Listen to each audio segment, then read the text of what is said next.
Tasya Gyananjana Shalakaya Chakshurunmilitam Yena Tasmai Shri Gurave Namaha Shri Chaitanya Manobhishtam Sthapitam Yena Bhutale Svayam Rupa Kadamahyam Tadati Svapadantikam. Today we're going to continue our study of Bhagavad Gita, chapter 3, verse 38. Dhumena vriyate vanir yatadharsho malena cha yato venavrito garbhas tatate nedam avritam. Word by word translation. Dhumena, by smoke. Avriyate, covered. Vanihi, fire. Yadha, just as. Adhashaha, mirror. Malena, by dust. Cha, also. Yadha, just as. Ulbena, by the womb. Avritaha, is covered. Garbhaha, embryo. Tatha, so. Tena, by that lust. Idam, this. Avritam, is covered. Translation. As fire is covered by smoke, as a mirror is covered by dust, or as the embryo is covered by the womb, similarly, the living entity is covered by different degrees of this lust. So here Krishna is explaining a little bit more about the problem, the sinful cause for all our activities. And he is explaining how lust is a covering towards the living entity. So if we observe this world, especially different kinds of living entities, we can see how they are covered. And Prabhupada explains in the purport, for example, to see a tree or a plant. We know that a plant is living because we can see it grow over time, but its movements are usually very slow and you can't see all the qualities of consciousness. But, there's many persons who have done scientific research that even putting music to plants will have a different effect according to the type of music. And that proves that they are actually conscious and they react to the environment, but their consciousness is covered. The analogy is a fire. So if we see a fire, it goes through several stages, from full fire to then when it's a little smoky, and then when it's going away, then it's more smoke or only smoke, and then it's just coals at the end. So the plant would be just like that, coal. But then if we see an animal, for example, if you have a pet, a dog or a cat, you can see that they also have many qualities of the soul and much more revealed than as a plant, but still not, we can say, is like a human. We can see in an animal, for example, many of the things they do are still very automatic or mechanical, but at the same time, they will cry, or they will miss someone, or they will become happy or sad according to whatever is happening in their environment.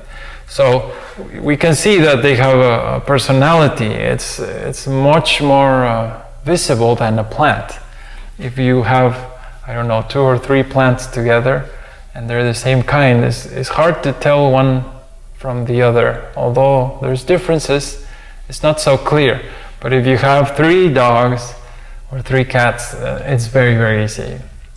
Still, they have similar behavior, but the qualities of the soul are revealed more than the plant. And then as we go on progressively in different species of life, then there's a human form. And in the human form, we can see more features of the soul being displayed.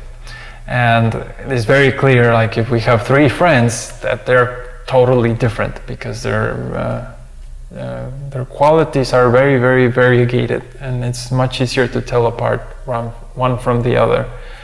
And these days the schooling system tries to make humans like animals and like almost like clone them so they can work on factories and things like that. But that's just an exploitive system. The fact is that the human being has so much more qualities of the soul. And within the human beings, according to the modes of material nature, then we can see also those things. Someone who's in the mode of ignorance has less qualities of the soul displayed, and then someone in the mode of goodness has more qualities. Some people, unfortunately, in this world behave like animals. They only sleep and eat and do very simple activities, nothing creative or outside what is considered animal life. So they are, although in a human body, their activities are more like that of an animal. So Krishna is explaining that this lust is covers the living entity, and according to the degree of lust, then we can see how much covered the consciousness is. So I guess we can conclude that, for example, animals have a greater degree of lust. So let me read it again. As fire is covered by smoke, as a mirror is covered by dust, or as the embryo is covered by the womb, similarly, the living entity is covered by different degrees of this lust. So, and a dog, for example, you would have to be very good observer. But if you see what motivates a dog to perform any action, if you just watch a dog, you will see that 80% or 90 or almost 100% of the activities of the dog are motivated by some lust, by some sense gratification, that the dog is going to get food, or the dog is cold and he just wants to protect himself. There's very little of the idea of sacrifice or doing something for someone else. Is animal life. So that is considered lust because it's only thinking of oneself as the object of action or the cause of action. And in human life, for example, that is much less. Although many people live with those principles, we can see also that many people, for example, dedicate their life for some altruistic activity to help children in Africa, or like in this class, I'm giving a lecture to help others to understand spiritual life. So this is a very clear difference in between animal life and human life. And we can see how animal life is covered by a stronger degree of lust. So it doesn't mean exactly sexual lust, passion like that, but it means just that the motivation for action is only my self-benefit. And that's the case with animals. And plants, although are not as obvious to perceive as a dog, for example, they still, all their motivation is pretty much in the same pattern. It extends maybe a little more in animal life and plant life to say me and my family, my children, things like that. But this is still considered lust because it's very limited. It's considering only the persons who are related bodily to me as important, and everyone else is bad or enemy, And this is not very good. In human life, we have the opportunity to overcome this lust, and that is what Krishna is going to suggest in the next verse. So let's continue. Let's read verse 39.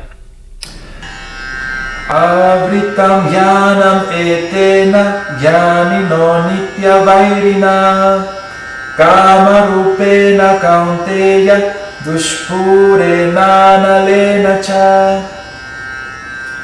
Word by word translation. Avritam, covered. Jnanam, pure consciousness. Etena, by this. Jnaninaha, of the knower. Nityavairina, eternal enemy. Kamarupena, in the form of lust. Kaunteya, O son of Kunti. Dushpurena, never to be satisfied. Analena, by the fire. Cha, also. Translation. Thus, a man's pure consciousness is covered by his eternal enemy in the form of lust, which is never satisfied and which burns like fire. In the purport it says, it is said in the Manu Smriti that lust cannot be satisfied by any amount of sense enjoyment, just as fire is never extinguished by a constant supply of fuel.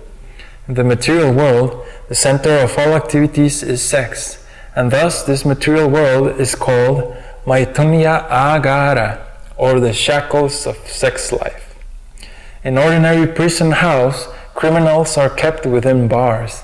Similarly, the criminals who are disobedient to the laws of the Lord are shackled by sex life.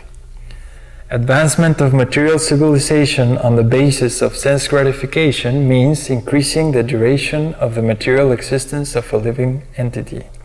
Therefore, this lust is a symbol of ignorance by which the living entity is kept within the material world.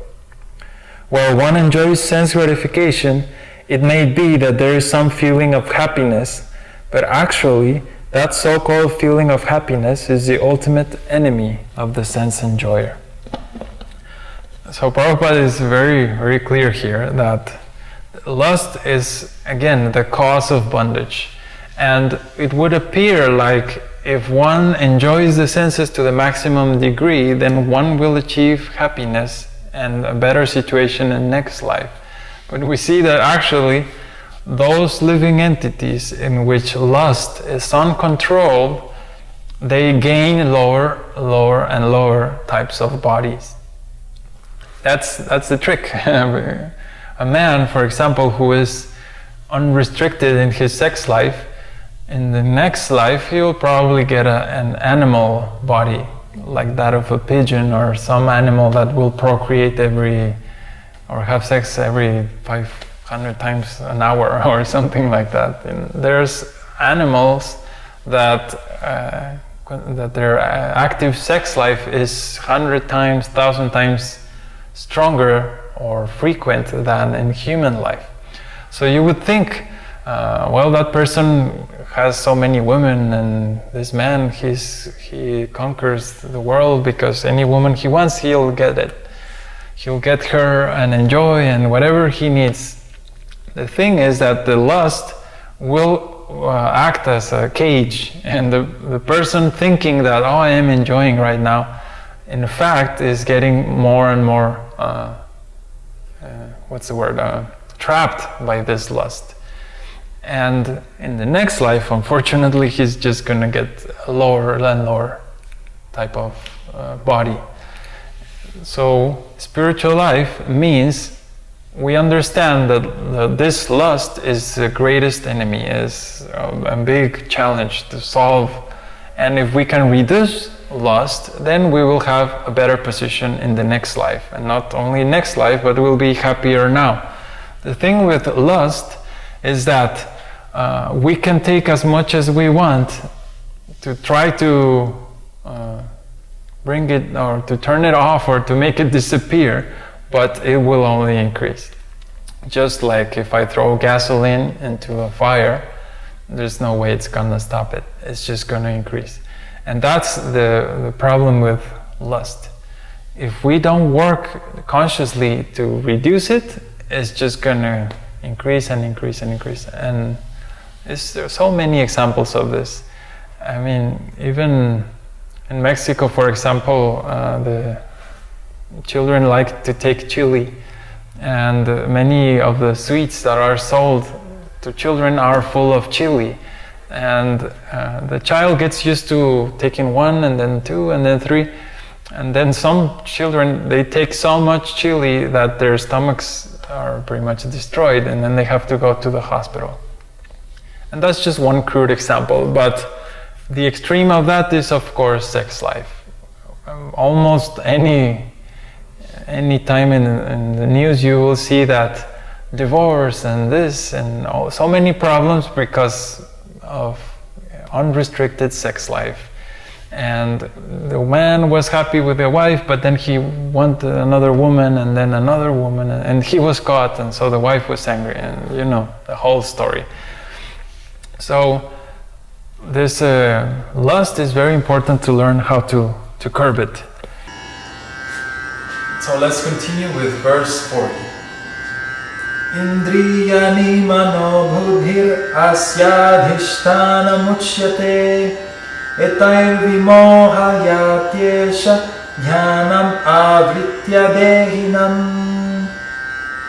Indriyani, the senses, manaha, the mind, buddhi, the intelligence, asya, of the lust, and hishtanam, sitting place, uchyate, called, etaihi, by all these, vimohayati, bewilders, eshaha, of this, jnanam, knowledge, avritya, covering, dehinam, the embodied. Translation. The senses, the mind, and the intelligence are the sitting places of this lust, which reveals the real knowledge of the living entity and bewilders him. So Krishna is now giving a scientific approach. He says, okay, lust is a problem, and lust will not only destroy your current life, but it will destroy your future life. So you need to control it, and you need to stop it. And the way to stop it is by Krishna to understand where it sits. And he says, the senses, the mind, and the intelligence. And this is a very, very important thing when we evaluate what is the cause of lust. That if I'm feeling some pressure that I need to enjoy and it's for me and it's not for anyone but just for me and my own enjoyment, what is the cause for that? So then we should proceed to study these three things: the senses, the mind, and the intelligence.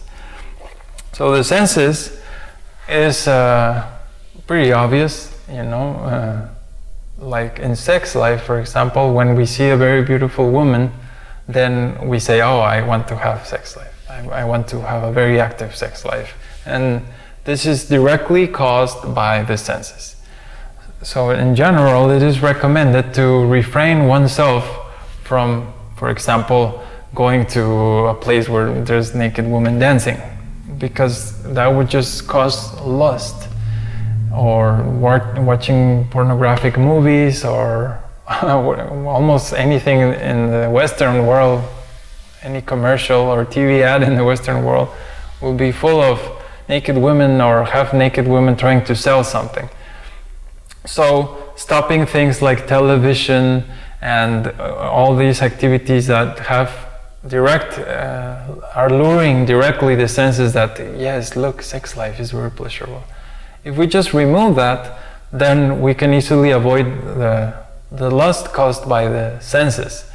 I experienced that when I took ashram life. I went to India for 2 years, and it was incredibly noticeable that as soon as I changed my lifestyle, there was no TV, no Western, like in the West, the women are dressed very provocatively.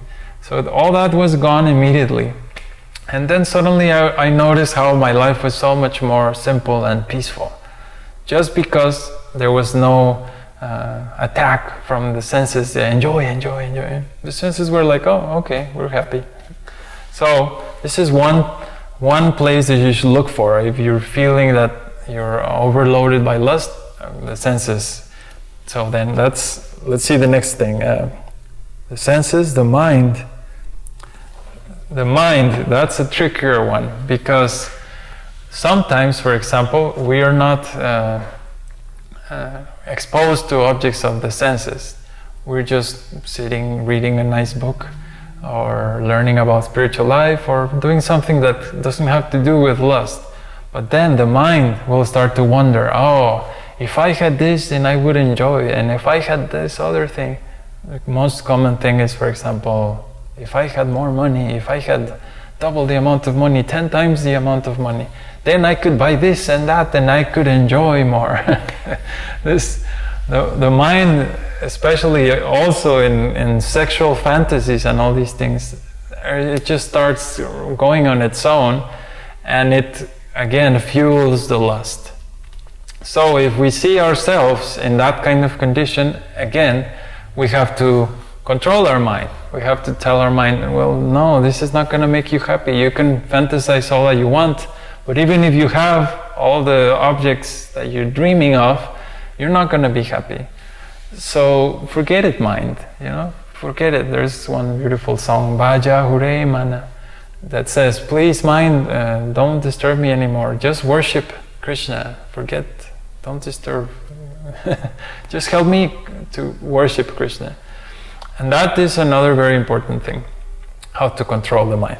And then Krishna says, he says, the senses, the mind, and the intelligence are the sitting places of this lust. When we use the intelligence to plan, to let me see how I can get this object that I desire. The mind starts to think about something, and then the intelligence will make a whole plan, a whole strategy, almost like a military thing. I've seen it so many times in men who are addicted to women. They start to think, oh, I will invite her here, and then I'll do this other thing, and then I'll meet her again here, and then they use all their intelligence, everything that their brain has, to plan something to get the object of lust. And that's just like, kill yourself, because if you're using all your intelligence to increase your lust, then you're gone. You're gonna be dancing dog, as Prabhupada would say. Dancing dog. He refers to a man who is chasing after a woman. The woman kicks him in the face, and the man is still dancing. Please, please, look at me, like a dog. So when we are in that kind of situation, we could say, well, I have no objects of the senses and my mind is controlled, but all my plans are so that I can enjoy. And then the same problem. So we should understand, why is it that lust sits on these places, and how I can remove it from there. One very, very common problem in Westerners, and that I have seen in myself, is the desire to buy things. Even if I have everything, even if I have all the tools I need to work, then the next thing is, I need to buy something, and it's like, if I don't buy something every week, I feel a gap. And this feeling of buying is again a form of lust, because many times these things are totally unnecessary, just to buy something. People go to buy stuff just because they're depressed, and I'll buy something and then I won't get depressed, thinking that if I use my resources to obtain objects, then my lust will be satisfied. And it's like, forget it. In India, for example, life is very simple, and many people are astonished that in the West, if anything breaks, then I have to throw it away and get a new one.